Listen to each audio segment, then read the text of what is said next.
Se seu filho ou sua filha está inserido nos esportes e você não faz a menor ideia sobre esse universo, esse programa é para você.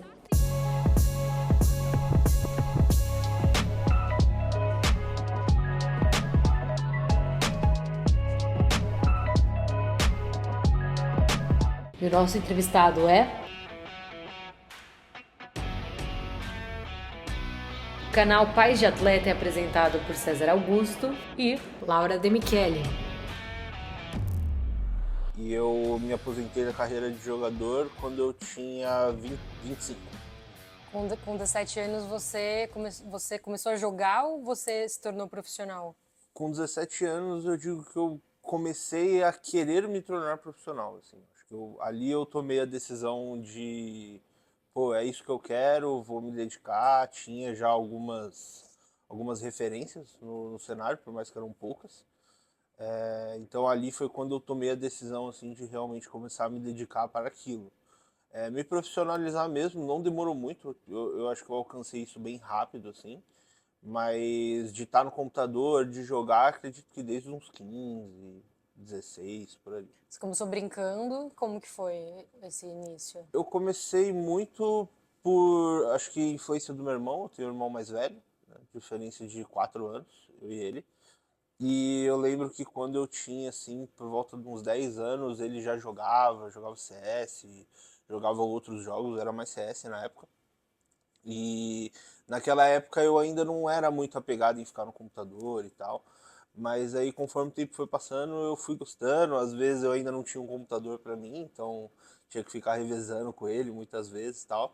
E aí eu lembro que quando eu fiz uns 12 anos, eu fiquei com o computador dele que ele usava porque ele comprou um outro e aí eu comecei a jogar, mas na época eu jogava muito por diversão, assim, jogava com o pessoal da escola, jogava outros jogos assim, tipo, mais leves. Até porque na época nem tinha Valorant, né? Não, na época nem tinha Valorant, tinha o CS, mas o CS estava numa fase bem ruim, vamos dizer assim, competitivamente falando, e até nessa época o CS passava até por um certo tipo de preconceito, assim, sabe? O pessoal não gostava muito porque era um jogo violento.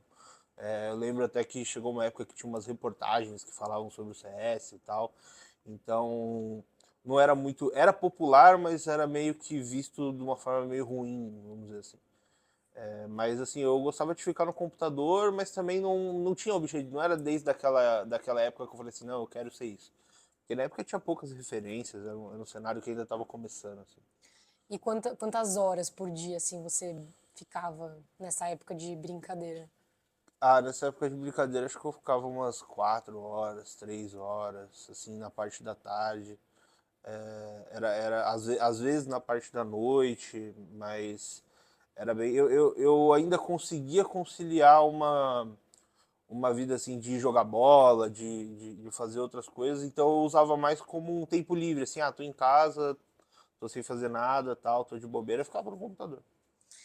E como que foi a transição pro profissional? Quando que você viu que você queria se tornar jogador profissional? Nessa época, eu tive uma infância, assim, por conta do trabalho do meu pai, sempre fui de classe média, e por conta do trabalho do meu pai, eu me mudei muitas vezes na minha infância. Então eu sou nascido em São Paulo, morei em São Paulo até os 9 anos, aí depois morei em Brasília, depois morei no Rio de Janeiro, voltei para São Paulo, depois fui para Recife, e aí em Recife eu terminei meu ensino médio, e na época o meu irmão também estava lá e meu pai falou, pô, eu acho que vocês têm que ir para São Paulo, porque lá tem mais oportunidade e tal, tem mais coisa. Meu irmão estava querendo ingressar no mercado de trabalho, tudo. E aí eles falaram, pô, vou mandar vocês para São Paulo. E aí a gente veio para São Paulo, eu e meu irmão, a gente morava num apartamento. E aí nessa época era a época que eu, assim, falei, comecei a mais jogar e o cenário do CS começou a crescer de novo no país, assim. Até com o Fallen, que hoje está na Fúria, tudo, o cenário começou a evoluir, ele começou a promover campeonatos. E eu lembro que na época tinha um corujão que rolava na Max 5, ali na Moca. E nessa época era o lugar onde a gente mais competia, assim, vamos dizer assim. A gente competia, saía de casa, ia jogar toda sexta-feira, tipo, começava 10 horas da noite, terminava às 7 da manhã, 8 da manhã, e a gente jogava para ter a vaga para jogar no próximo, sabe? Então, E nisso tipo, você já começou a se e destacar. nisso eu falei assim, pô, preciso começar meio que me interagir com o pessoal do CS, né? Eu já era muito bom jogando assim online, mas eu falei assim, pô, eu preciso me expor ao pessoal, porque tinha um pessoal da antiga do cenário assim de CS na época. E eu falei, pô, eu vou ir pra essa exposição, eu vou lá, eu lembro que eu fui assim, montei um time de amigo assim, e a gente foi jogar o primeiro Corujão assim, e no primeiro eu já joguei contra uma galera da antiga do CS assim, do 1.6, que eram até conhecidos até. E eu lembro que a gente ganhou esse jogo e aí a partir dali eu não parei mais de ir, sabe? Tipo, ficava indo e tal. E aí eu conheci uma galera e eu já, tipo, montei um time mais competitivo, começamos a competir. Então foi essa parte, assim, de realmente me expor ao cenário, assim, de CS aqui que rolava em São Paulo uma época. E você começou jogando com seus amigos, só que aí você virou destaque e na sua equipe você passou a colocar outras pessoas, então. Eu comecei a jogar com amigos, aí, como eu falei, a gente jogava alguns campeonatos na internet, online. Só que aí eu comecei a montar alguns times fake, assim, os times improvisados mesmo, porque nem todos eram de São Paulo. E aí eu falava De assim, pessoas que pô, você não conhecia. de pessoas que eu não conhecia, mas eu conhecia assim da internet. Eu falava, pô, esse aqui é de São Paulo. Pô, vamos lá no Corujão, sexta-feira, vamos jogar. E aí eu comecei a jogar esses Corujões com outra galera, assim, com mix, assim, com fake, né, que a gente chama. E aí lá eu conheci um pessoal, e aí esse pessoal me chamou pra montar um time. Sabe? Era um pessoal mais conhecido, era um pessoal mais assim do cenário de CS na época. E eles me chamaram pro time, sabe? Tipo, e aí a gente conseguiu um patrocinador na época, tal, para começar a jogar. E aí foi quando a gente foi quando tipo pela primeira vez assim eu falei, pô, agora eu acho que eu me profissionalizei, sabe? Tipo, isso acho que foi em 2016, 2015. Que você tinha. Eu tinha 18 para 19. Tá. Eu ia fazer 19. E como que foi para os seus pais? Porque é uma fase decisiva, né, de carreira. Eles tinham ideia do que você fazia? Cara, no começo, assim, por conta dessa parte que eu falei, de eu ter vindo para São Paulo e eles não, no começo eles não tinham muita ideia. Porque eu não passava para eles isso, assim, essa parte, sabe? Tipo, porque eu sabia que é difícil, né, para um pai, para uma mãe, era algo, pô, 2015, 2016, por mais que tinha ali um cenário, não era conhecido como é hoje o esporte, sabe? Tipo, não tinha times com estrutura, não tinha muito holofote assim no Brasil para isso. Mas a gente sabia que lá fora já era muito grande. Sabe? Então, eu lembro que no começo assim eu meio que escondi um pouco, porque eu fazia faculdade na época. Você fazia faculdade do quê? Eu cursava ciências econômicas. E eu lembro que eu tive que esconder um pouco assim, tal, mas aí eu lembro que depois de 9 meses eles vieram para São Paulo de novo. E aí eu voltei a morar junto com eles, tal. E aí a partir daí não deu mais para tipo esconder assim, né? Porque naquela época a gente falava que a gente era profissional, mas a gente não conseguia viver do jogo. Então tipo assim, eu estudava e jogava. Tinha gente no meu time que estudava, trabalhava e jogava. Então, naquela época, o cenário de CS, assim, os treinos dos times começavam meia-noite, 1 da manhã. Então, tipo, era o horário que a galera voltava da faculdade e ia jogar. Então, tipo, era treinar com o time da meia-noite até 3 horas da manhã e 7 horas da manhã tem que estar no trabalho ou na faculdade de novo. E como que foi para os seus pais? Aí foi uma época difícil, assim, nesse momento deles entenderem, assim, isso. Eu lembro até que eu tive alguns conflitos, assim, tipo, com meus pais, principalmente com a minha mãe, no caso. Mas eu acho que no começo foi bem difícil. Na época Ela não queria que você jogasse.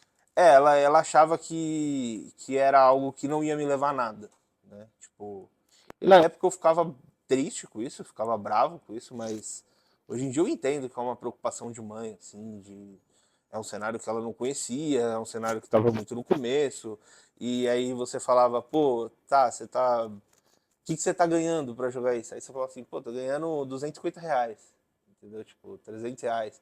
Enquanto isso tinha um pessoal da faculdade começando o estágio tal, e até mesmo os filhos das amigas dela iniciando as coisas e tal.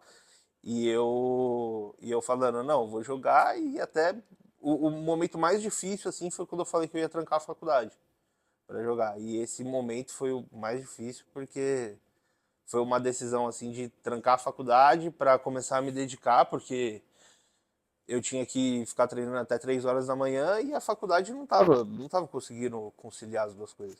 E aí, nesse momento, foi o mais difícil, assim, de aceitar, sabe? Uhum. Mas passou pouco tempo, já teve um boom, assim, a gente conseguiu ganhar uns campeonatos e tal. Então, foi um momento, assim, estressante, vamos dizer assim, mas foi rápido, foi passageiro. Conforme você foi ganhando, eles foram mudando de ideia. Conforme, acho que é isso, né? É natural, tipo, conforme foi mostrando que realmente tinha como ter uma remuneração, tinha como, sabe, construir uma carreira naquilo, eles foram entendendo e, tipo, eu fui tentando mostrar pra eles, tipo, quando tinha algum campeonato presencial em São Paulo, por exemplo, quando a gente ganhou a BGS 2017, que é um evento grande aqui em São Paulo e tal, eu fazia questão de chamar eles, para eles verem a magnitude do negócio e tal, e até mesmo quando teve outros campeonatos, que na época eu lembro da Golden Chance, não, do campeonato que o Fallen organizou na Max 5 e tal, eu chamava eles para eles verem era GC Masters, acho que era 2018, alguma coisa assim, 2017. Então eu sempre mostrava para eles verem a magnitude da coisa, assim, para eles não acharem que era algo, sabe, tipo, meio que 10 moleque numa lan house escura, cheia de computador e só isso, sabe? Então, tipo, eu tentava meio que mostrar eles, mas no começo era difícil, assim. E você tinha essa certeza? Eu Ou tinha você teve certeza. que se convencer também?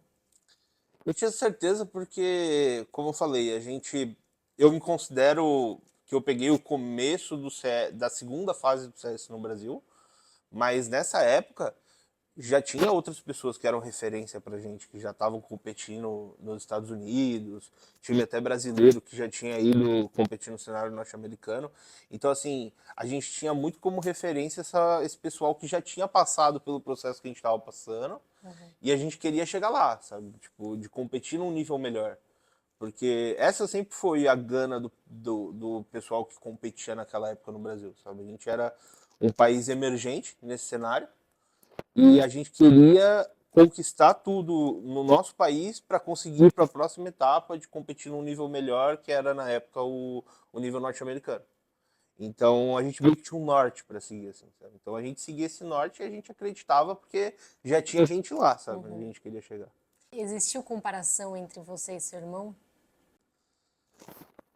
Cara, não, eu não sentia muito essa comparação, até porque tinha um apoio, tinha um. Eu sempre fui diferente do meu irmão. Eu e meu irmão, a gente é bem diferente, assim. Desde a época da escola. Vamos dizer assim. Meu irmão sempre foi um cara que mandava muito bem na escola, tirava boas notas, e eu era aquele cara que fazia a família não poder viajar antes porque ficava de recuperação para dezembro, tá ligado? Então, mas nunca senti assim um nível de tratamento diferente, sabe? Meus pais, tipo, a nossa criação foi muito igual. Mas assim, quando eu tinha 18 anos, tal, e as coisas estavam ainda caminhando, eu via meu irmão, tipo, trabalhando, estudando, tal, e eu na época tava naquela vida de, tipo, ficar jogando de madrugada, virado, e tinha trancado a faculdade para me dedicar na parada, tudo. E naquela época eu não sabia ser tão profissional assim, sabe? Tipo, a gente se dedicava na coisa, a gente se dedicava em jogar, só que a gente tinha pouco conhecimento de como é a rotina de um atleta, sabe? Tipo, não tinha essa rotina de atleta. Era hoje em dia com as estruturas das organizações de fisioterapia, psicologia. Na época não tinha isso. Era a gente por a gente mesmo. As organizações pagavam 250, 300 reais para você jogar. E, cara, a gente jogava a madrugada inteira, acordava tarde, porque, como falei, tinha gente que estudava. Aí nessa época que eu tranquei a faculdade, eu me dediquei só àquilo. Eu ficava jogando no horário que tinha os melhores jogadores jogando, que era de madrugada. Então, assim, ficava jogando de madrugada, a madrugada inteira, acordava tipo 1 hora da tarde, meio-dia, e aí você vê aquele olhar, pô, meu filho, 18 anos, tá acordando 1 hora da tarde, enquanto, sei lá, meu outro filho tá saindo para estudar, para trabalhar, tal, mas Então eu meio que sentia isso, mas eu nunca me senti julgado dentro da minha casa, assim. Nunca me senti. Eu sentia que eles não queriam aquilo. Não era aquilo que eles queriam pra mim. Mas eu nunca também me senti julgado. Isso eu nunca me senti. E essa preocupação deles, então, né? A gente pode chamar de preocupação, né? Sim. Te afetou? Afetou o seu desempenho? Cara, não. Nunca me afetou. Mas ficava na minha cabeça, assim, sabe? Tipo, Será que eu tô fazendo a coisa certa? tipo, eu acho que não era muito essa pergunta de, por exemplo, eu pensava, acho que a pergunta era assim, eu não posso errar, sabe? Tipo, acho que era mais essa pergunta, porque eu, sabe, por mais que eu era muito novo, é o que eu falei, eu não tinha a mesma cabeça que eu tenho hoje. Eu queria muito poder voltar para aquela época com a cabeça que eu tenho hoje e, tipo, por exemplo, eu teria terminado minha faculdade. Hoje em dia, olhando para trás, sabendo o que um profissional precisa fazer, por exemplo, eu teria. Dava para conciliar algumas coisas assim, tipo, trocar o horário da faculdade, sabe? Fazer alguma coisa assim. Dava para tentar conciliar algumas coisas. Então, era mais essa assim de, pô, eu tenho que fazer acontecer. Era mais esse pensamento. Tipo, eu tenho que fazer acontecer e quando você ainda trabalha, quando você ainda tá falando de competição, é difícil, é foda, porque aí vem uma derrota, aí vem outra derrota, aí você já começa a pensar, porra, será que é isso? Será que não é? Não é a mesma coisa que um trabalho, assim, normal, sabe? Tipo, carteira assinada e tal. Tem uma pressão envolvida ali de, tipo, meu, se você não performar, você tá fora, entendeu? Tipo, e eu passei por fases dessas onde o time decidiu a minha saída da equipe e aí você tem que lidar com isso, sabe? Você não tem o que fazer. Quais são suas técnicas para manter a saúde emocional em dia? Eu considero que a saúde, essa parte da saúde emocional foi um dos pontos que me fez parar, assim, um pouco relativamente cedo. Eu acho que eu não cuidei como eu deveria ter cuidado durante um tempo. Como eu falei, a gente não tinha muita estrutura na época, então você meio que paga o preço por isso. Eu sempre tive alguns problemas com essa parte de saúde emocional e tal, dentro do jogo. Mais comigo mesmo, não com os outros. Acho que não era nada referente a conflito nem nada, mas era algo muito referente à autoconfiança e tudo. E assim, naquela época a gente tinha que se virar com o que dava, assim. Era o time tentando se levantar. Depois, no final, assim, da minha carreira como jogador, quando eu já estava no Valorant, que foi a transição de jogo que eu fiz, ali eu conheci um psicólogo, trabalhei com psicólogo uma época que me ajudou muito, assim, na época, mas eu já tinha muitos resquícios, assim, de trás. Então, é até um dos pontos que hoje, na minha função, eu tento conversar muito com os meninos, assim, de falar, cara, cuida disso, cuida daquilo, não viva o personagem 100%, porque isso é uma coisa foda, porque você vive tanto a competição que tinha uma hora que eu só vivia o Luke. Eu não vivia mais o Lucas. Não tinha mais resquício nenhum da minha vida de Lucas. Assim. Os meus amigos eram só do jogo, tudo era do jogo, a minha vida era competição. Final de semana tinha campeonato. Às vezes estava morando longe, então não tinha dia dos pais, não tinha dia das mães, não tinha nada disso. Então, no momento assim, eu olhei e falei assim, cara, eu não tenho mais nada como Lucas, assim, era só Luke. Até as pessoas assim ao redor era só Luke. As únicas pessoas que me chamavam de Lucas era meu pai e minha mãe. O resto era só Luke. Então é algo bem importante assim, essa parte da saúde emocional que agora é uma preocupação bem grande com o molecada de agora. Para você, o que era o mais sofrido na carreira de atleta de esportes?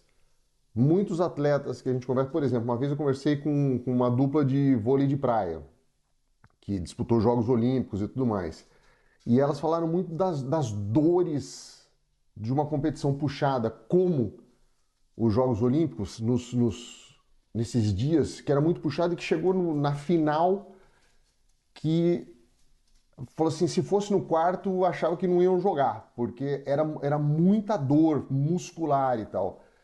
No eSport, Para você, qual é a parte mais sofrida, qual a parte mais difícil, aquela que o atleta ama o que faz, mas fala assim, cara, isso é pesado. Eu acho que o ponto principal, assim, a parte mais sofrida, vamos dizer assim, do esporte, eu acho que é a parte emocional. Porque os desgastes físicos a gente não tem tanto.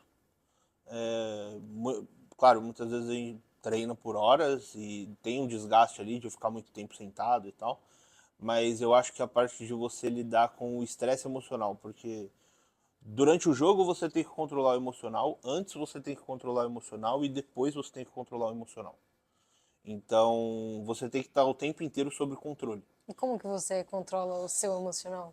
Cara, e aí é uma parte que eu já vi muitas pessoas com particularidades. Eu, particularmente falando, eu era uma pessoa que eu conseguia me manter muito calmo antes, durante e depois. Principalmente durante e depois, eu tinha alguns pontos de ansiedade, mas tinha algumas estratégias assim de ativação, pré-jogo, às vezes até algumas a parte de mentalização, muita gente usa de mentalizar o que você vai fazer e tal. Mas eu acho que tem muito mais a ver com você ter uma rotina, com um trabalho de psicologia sendo feito em conjunto, tal, para você conseguir performar, porque você tem que controlar o emocional e ainda você tem que performar. Então, isso é o principal ponto. E tem o ponto ainda que fala na pergunta, que é você fazer o que ama, né? Porque, pô, é um privilégio você fazer o que você ama. Só que ao mesmo tempo, quando você trabalha, quando o seu trabalho é o que você ama, você tem que lidar com as frustrações dentro disso, sabe? Então, tipo, você tem um sonho. O seu sonho é competir fora do país ou então é ganhar um mundial. Quando você perde, você tem que lidar com a frustração de você, pô, eu tô fazendo o que eu amo, beleza, mas a frustração tá sendo grande porque tá o meu sonho em jogo junto, sabe? Então, tipo, não é aquela mesma coisa quando você precisa do trabalho para realizar um sonho. Porque muita gente vive isso, né? O sonho é comprar uma casa, o sonho é fornecer comprar uma casa para mãe, e etc. Quando o sonho é uma conquista assim monetária, você vai atrás e consegue. Agora, quando o sonho é uma conquista de, pô, você tem que ganhar um campeonato para chegar no outro e ganhar um outro, tipo, não é dinheiro, tá ligado? Não é juntar dinheiro e comprar a parada. É resultado, é performance. Então, isso é o sofrido, tá ligado? Você saber que, porra, perdi. Tô mais longe do meu sonho agora, ou então tô parado em busca do meu sonho. Tem que recomeçar de novo. Acho que isso é o mais sofrido, assim.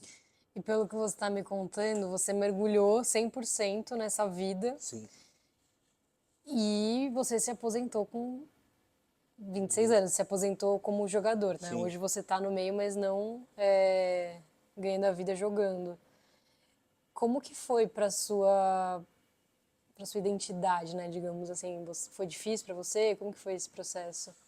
Cara, foi difícil tomar essa decisão. Eu tomei essa decisão num momento que o cenário de Valorant na época estava passando por uma transição muito grande.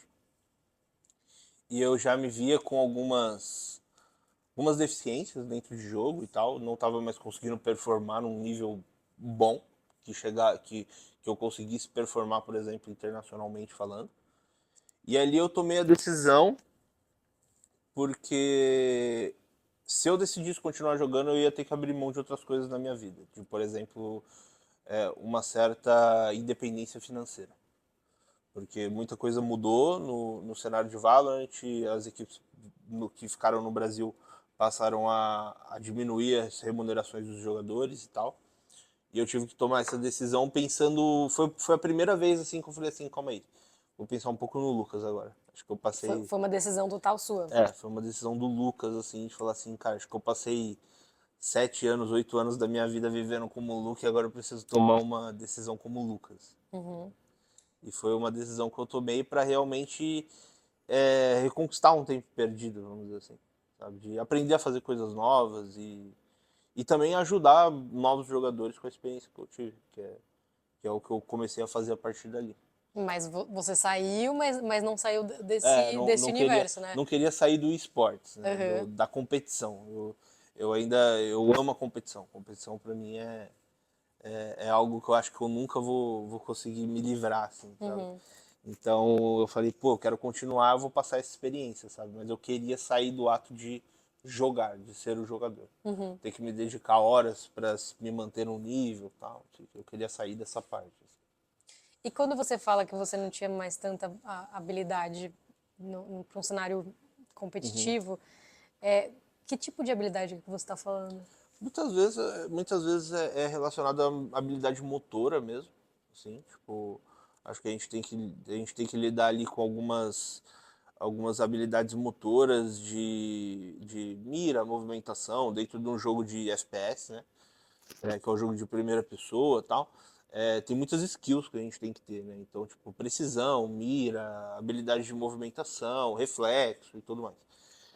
E eu já tava sentindo que eu não tava na mesma coisa que a molecada que tava chegando. Eu tava chegando uma Mas molecada. por uma questão de idade? Não, eu acho que idade não tem muito a ver com isso. Eu acho que tem muitos atletas aí que você vê que tem uma idade de 30 anos que ainda performa. Eu acho que é algo individual mesmo. Eu acho que eu cheguei num teto ali. Talvez se eu poderia forçar um pouco mais esse teto e atingir outro nível. Mas é aquilo, para você forçar mais esse teto e subir um pouco mais o nível, na minha cabeça você precisa emergir um pouco mais na parada. E eu tava sentindo que o meu emocional já tava muito cansado por emergir mais e Entendi. tentar chegar nesse próximo nível.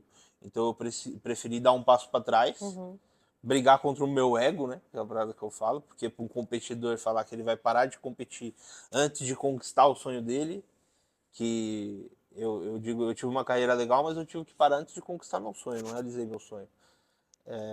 Qual o seu sonho nesse Cara, contexto? meu sonho, eu sempre fui um cara de passo a passo, eu sempre tive o sonho de competir fora do país. E eu joguei 7 finais valendo vaga fora do país e eu perdi as 7. Então, eu não consegui chegar, mas teve um momento que eu tive que priorizar meu lado pessoal, minha saúde e minha vida pessoal. Então, foi uma decisão assim deixar esse lado profissional um pouco de lado, tal. Então, foi mais ou menos Para não isso. colapsar. Para não, acho que eu não estava num momento para emergir mais e tentar passar por um momento que o cenário estava mais difícil no Valorant, passar por um estresse mental que eu estava sentindo muito grande, por frustrações também, porque eu acho que você carrega frustrações e tal. Então eu já estava assim, eu senti que eu estava num limite, vamos dizer assim. Uma outra pergunta, essa pergunta não é minha, ela surgiu aqui em casa quando eu estava falando sobre esse bate-papo, sobre as amizades de quem pratica o e-sport. O comentário foi: mas eles não têm amigo aí na vida real, é só digital, só tem amigo digital, só conversa digitalmente, não conversa pessoalmente. É assim, é essa imagem que essas pessoas têm, que vocês ficam aí trancados dentro de um quarto, só tem amigos virtuais. Como é que é um pouco do dia a dia nessa parte social, vai? É um grande estereótipo, né? Eu acho que essa parte é uma das partes que mais faz o ser humano evoluir assim dentro do esporte, porque eu acho que no começo ali, quando eu comecei, na época que eu comecei a jogar e tal, 2014, 2013, eu acreditava nisso também. Eu achava que iam ser pessoas que eu nunca mais ia ver na minha vida. Sabe? Tipo, eu trabalhava com pessoas que eu não queria ver. Quando eu comecei a ter aquele contato que eu falei de ir pros corujões e tudo mais, de ter o contato com a galera, você vê que, pô, você cria Que vínculos. aí já é um contato presencial. Que aí já é um contato presencial e tal. E quando você. Acho que muitas vezes jogadores casuais, muitas vezes vão ter esse estereótipo. De, pô, jogar anos com uma pessoa ali por hobby e você nunca conhecer essa pessoa. Deve acontecer diversos casos. Mas quando você parte para um perfil de performance, você em algum momento você vai ter um contato pessoal com essa pessoa. Porque tem campeonatos presenciais, as organizações muitas vezes têm offices e você tem que se encontrar com o time para fazer gravação de media day, de conteúdo, ou então até para treinar junto. Então, quando você entra no perfil da performance, a maioria das vezes você tem esse contato social. Eu tenho amigos hoje que eu sou padrinho de casamento de uma pessoa que eu conheci jogando o jogo, jogando CS na época. E depois a gente jogou junto do Valorant. Hoje ele é meu melhor amigo e eu tenho diversos amigos, tipo, que hoje eu encontro de final de semana, que eu conheço a família, que eu conheço a esposa, que eu conheço o filho, que vão na minha casa. Então, esse contato também que você tem assim com as pessoas é um contato muitas vezes forte, porque você está performando com ela e você está treinando todo dia com ela e, cara, você tem que ter esse contato, porque é muito importante para performance você ter um vínculo social, sabe? Tipo, para aprender com o outro, para aprender a escutar crítica, para aprender a escutar elogio, para tudo isso é bem importante. Você tem muitos amigos que não entendiam ali o que você fazia, não entendem o que você faz, que assim, que torcem por você, que vibram quando você ganha, mas que se olharem um jogo ali e falam assim, cara, não tem ideia do que está acontecendo. Isso aí, essa parte de ter pessoas assim que meio que se surpreendem e falam, cara, não faço a mínima ideia disso, rola bastante.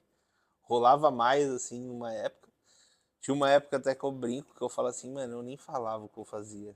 Porque quando você fala o que você faz, começa um monte de pergunta e aí a pergunta já vem, tá, mas você trabalha com o quê? Tipo, sabe? Você só joga ou você trabalha também? Sabe? Então, tipo, eu falava assim, cara, eu falava assim, pô, eu trabalho com TI. Eu falava isso, assim, tipo, sei lá, Sim. que gerava muita pergunta e tal, mas eu já tive, hoje em dia não, hoje em dia tá mais popularizado, eu acho, Uhum. né? Tipo, você fala assim, ah, trabalho com esportes. Pô, você fala, ah, trabalho na Fúria. Pô, trabalho na Fúria, a galera fala, pô, trabalho na Fúria e tal. Então, tá muito mais popularizado, mas numa época era foda. Você falava assim, trabalho, mano, não entendo nada, o que que é isso? Ah, tal, então era difícil. Muita gente perguntava, pô, dá dinheiro? Pô, dá isso tal. Então era bem diferente. Agora tá mais popularizado, tá Uhum. mais de boa. E sua família, quando ia te assistir, entendia o que estava rolando ou não? No começo não, mas no começo eu jogava CS, então era muito mais fácil de entender, vamos dizer assim, porque CS é bem cru, é tipo polícia e ladrão, vamos dizer ali, então é bem mais fácil de entender.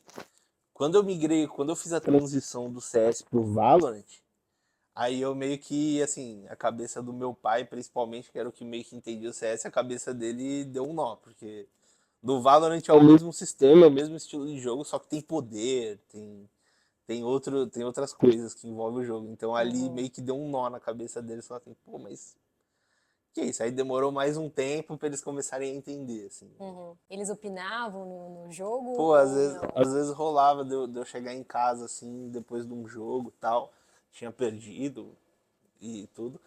Aí falava, pô, mas vocês começam mó bem, e aí depois o outro time vira, tal, isso aí não é emocional, não é, vocês não tem que trabalhar isso e tal.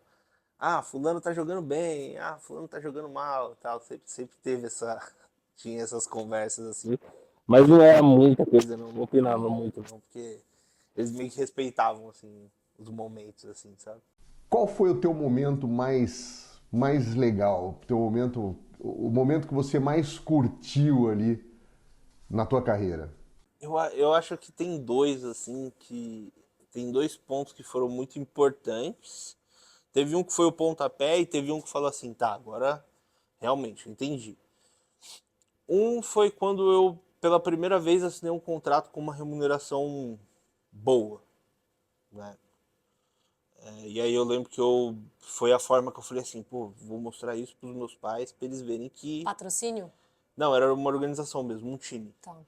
Era um time que contratou a gente. Na época a gente tinha ganho os campeonatos no Brasil e tal, CS. E aí uma equipe veio atrás da gente, uma empresa que estava criando uma equipe veio atrás da gente e falou assim, cara, tem um contrato para vocês, tal. O salário na época era um salário bom pra época, assim, era tipo até mais do que a média assim que o pessoal que a população brasileira recebia. E aí a gente falou, pô, fechamos o contrato e tal. E ali foi a hora que eu falei assim, ó, assinei o contrato, tal, não sei o que, de tanto, tal, tal. E aí eles falaram assim, pô, legal, tal. E ali falaram assim, cara, tá dando alguma coisa, sabe? Pelo menos ele tá conseguindo ali ganhar um dinheirinho, tal. Esse foi o primeiro, assim. Teve o fato depois de minha mãe e meu pai me assistirem em transmissões, tal, e eventos presenciais. Mas teve um outro que foi no Ibirapuera, que foi quando eu joguei no Ibirapuera, em 2022. 2022. Joguei no Ibirapuera um campeonato de Valorant, que até joguei contra a Fúria, esse aí. E, e ali eles meio que tiveram um choque, assim, porque era muita gente, era uma estrutura muito insana, assim, e eles falaram, caramba, tipo, é tudo isso e tal, e aí eu acho que eu senti que nesse momento foi o estalo principal. Assim, que eles falaram assim, tá, não é brincadeira, sabe? Não é só coisa. E depois eles viram, a gente acabou perdendo esse campeonato e tal, e depois eles viram que tinha muita coisa envolvida, assim. E qual que foi a sua sensação de finalmente meus pais estão conseguindo enxergar tudo isso? Nesse dia foi uma mistura dos dois, assim, sabe? Tipo, eu tava muito feliz por os meus pais estarem me assistindo. E eu sabia que depois dali eles iam enxergar diferente as coisas. Mas ao mesmo tempo eu tava muito triste porque eu tinha perdido. Sim. Sabe? Eu não queria ter tido a primeira experiência deles me assistindo e tal, num lugar tão grande e ter perdido, sabe? Eu não queria ter isso. Então. Mas depois disso foi mais. Vamos dizer assim, que foi um objetivo cumprido, assim. Tipo, pô, agora meus pais me apoiam. Sabe? Tipo, agora eu tenho o apoio deles. Então, Isso te deu uma tranquilidade? deu bastante. Mas deu bastante, mas é difícil quando eu ainda estava muito focado no que eu queria, assim, dizer no âmbito competição, vamos dizer assim. Talvez eu deveria ter valorizado um pouco mais isso, assim, durante a minha carreira e tal. Mas foi um ufa, pelo menos agora os meus pais me acompanham, eles me assistem, são meus fãs, assim, minha mãe fala pra todo mundo, meu pai fala pra todo mundo, Legal. sabe? Então, tipo, foi um alívio, vamos dizer assim. A alimentação. Se tem alguma coisa diferente na alimentação do atleta do esporte, principalmente na parte de suplemento e tal, e que seja uma coisa óbvio, que não faça mal para a saúde, que seja saudável e que seja permitida aí pelas regras do jogo, mas hoje nos esportes, como que posso, tradicionais, vamos dizer assim, tradicionais e digitais, mas a gente ouve muito falar sei lá, whey protein, creatina, aminoácido. Tem alguma coisa diferente que o atleta do esportes toma? Repito, que seja legal e que seja saudável, que não faça mal para a saúde. Tem alguma coisa? Eu acho que não especificamente uma coisa, assim, tipo, igual usam em outros esportes, tipo carboidrato, em gel, tal, essas coisas. Não tem algo muito específico. De um tempo para cá, acredito que de 1 ano, 2 anos para cá, as equipes começaram a tentar cuidar um pouco mais dessa parte para melhorar a concentração, melhorar a performance durante os treinos e tal. Mas não tem muito assim específico alguma coisa assim que a galera usa. Tipo, tem jogador que se dá bem com cafeína, tem jogador que não se dá tão bem com cafeína. Então, mas não tem não algum suplemento, algo do tipo. Eu acho que a nutrição, como geral, ela pode trazer benefícios, sabe? Tipo, não tem algo específico. Então é algo que, por exemplo, a gente já tenta ter um cuidado com os meninos, de, pô, ó, vamos construir uma rotina de alimentação nos dias de treino igual a que você vai ter no campeonato. Pra você já acostumar, pô, não sentir fome no meio de uma partida, não, sabe, tipo, ter. Ali durante mapas a gente sempre tenta usar, tipo, pô, pro jogador comer uma fruta, comer uma banana, uma maçã, algo do tipo, algo leve. Então a gente tenta trabalhar isso, mas não tem não algo específico assim que a gente usa. E para preparação física? Para preparação física a gente usa bastante assim a parte de ativação, ativação mental e motora dos atletas. A gente faz um trabalho até durante a semana de preparação, de ativação, assim, porque como tem um aquecimento nos esportes tradicionais, a gente também precisa ter um aquecimento, assim, sabe? Tipo, da parte cognitiva, da parte motora e tal.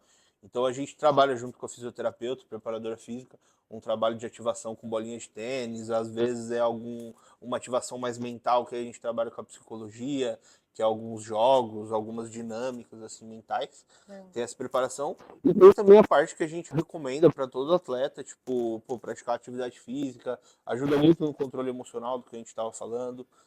Então a gente sempre tipo, tenta trabalhar com eles para entender que sim, você precisa ter uma vida de atleta, por mais que você seja jogador de um jogo de computador, sabe?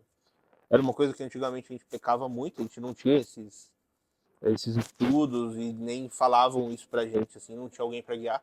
Mas agora, tipo, no caso aqui da Folha, a gente tem fisioterapeuta, psicólogo, que traz todas essas ideias pros meninos do que pode ser feito e tal, então ajuda muito essa parte. Até quando você acha que vai ter esse preconceito, essa falta de conhecimento em relação aos esportes? Eu acho que a pessoa hoje que tem algum tipo de preconceito, ela realmente é uma pessoa que tá um pouco desconectada, assim, da atualidade, sabe? Porque eu acho que já quebrou muitas barreiras, eu acho que já mostrou muito valor, até mesmo na inclusão de algumas pessoas dentro do esporte, sabe? Tipo, eu acho que a gente tem diversos casos no cenário, assim, de pessoas que são incluídas por meio do esporte. A Feira tem um projeto de inclusão muito foda que a gente faz. Então, assim, eu vejo cada vez menos preconceito. Eu vejo que muitas vezes o preconceito ou as críticas vêm de pessoas que, na verdade, queriam estar ali, queriam viver daquilo, mas por algum motivo por alguma frustração não conseguiram, ou ainda não conseguiram. Então eu acho que é algo assim que vem sendo vencido e é uma coisa que, para ser bem sincero, hoje em dia eu não vejo muito esse preconceito. Antigamente eu via bastante. Antigamente você falava assim, eu jogo, eu sou competidor, eu jogo profissionalmente um jogo de computador. Joguinho e tal, isso aí não vai te levar a nada. Vai trabalhar e tal, fazer uma faculdade. Hoje em dia eu já não vejo mais tanto. Eu acho que é algo que já está bem colocado dentro da sociedade. Assim. De um tempo para cá eu não vejo mais preconceito. Sempre quando eu falo eu vejo uma parada de curiosidade, sabe? Curiosidade. Óbvio, vem com algumas dúvidas assim que você vê que tem um ponto meio de crítica. Pô, mas fica no computador o dia inteiro, não faz outra coisa e tal. Mas eu acho que por conta disso, por conta de eu estar muito envolvido, rodeado de pessoas que compartilham dos mesmos gostos e tal, acho que eu não vejo muito essa parte, Sim. sabe, do É. preconceito e tal. A indignação que eu particularmente vejo, ela está sempre associada à falta de, de informação Sim, mesmo, sim. de não conhecer esse universo. E aí é um trabalho que até a gente fala, assim, com os meninos, tal, de realmente transmitir o que é, sabe? Não é...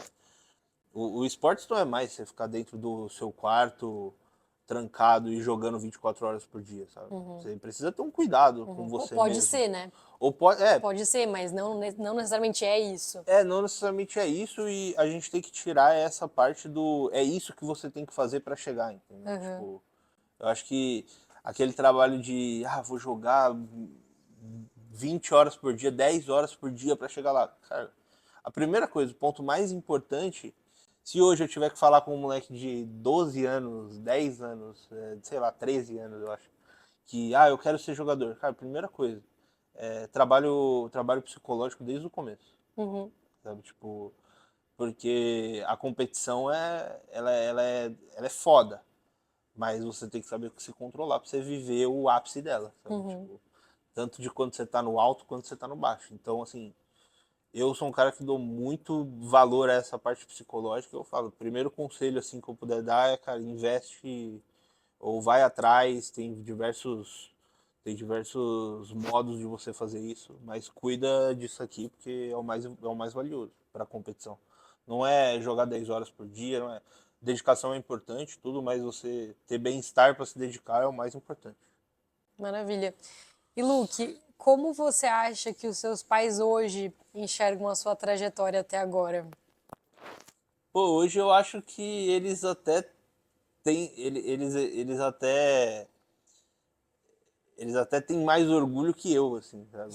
Então eu tento até ser um pouco mais, eu sou muito racional, assim, sabe, para algumas coisas. Para outras eu sou bem emocional, mas para algumas eu sou bem racional. E quando se trata do meu profissional, eu sou bem racional. Então, eu vejo que eles olham até com um olhar mais de brilho, assim, do que eu, sabe? Tipo, então, pô, às vezes eu vejo minha mãe falando, meu pai falando, mesmo até quando eu parei, tipo, meu pai fala, meu filho trabalha com esporte, com esporte eletrônico, meu filho trabalha na Fúria, aí meu pai fala pros amigos dele de trabalho, aí o amigo dele de trabalho tem um filho que me conhece, sabe, tipo, da época, então você fala, pô, é gratificante, assim, sabe? Então hoje em dia eu vejo que eles olham com um olhar mais de mais felicidade, mais orgulho do que até mesmo eu, assim. Mas pra mim isso já vale, assim. É uma conquista, né? Eu acho que é uma conquista lá do começo, onde eles não entendiam, não apoiavam, pra hoje eles terem orgulho, assim, de quando eles falam do que eu fiz e do que eu ainda faço, sabe? Tipo, no geral. Legal. E qual conselho você dá para pais de jovens atletas? Para pais de atleta assim que estão começando ou que vê o filho lá, eu acho que é tentar se inteirar, sabe? Eu acho que é tentar entender ali do que se trata, de como é que tá, pô, aonde quer chegar, tipo, e mostrar também que equilíbrio, eu acho que a palavra é essa, eu acho que é equilíbrio, sabe? Acho que você tem que se dedicar, você tem que se cuidar, acho que você tem que viver sua vida profissional, sua vida pessoal, não pode deixar muita coisa de lado. Isso é uma coisa que a gente vê muito hoje em dia. Pega a molecada de 15 anos, assim, principalmente a molecada de 17, 18 anos, essa molecada passou 2 anos em pandemia, sabe?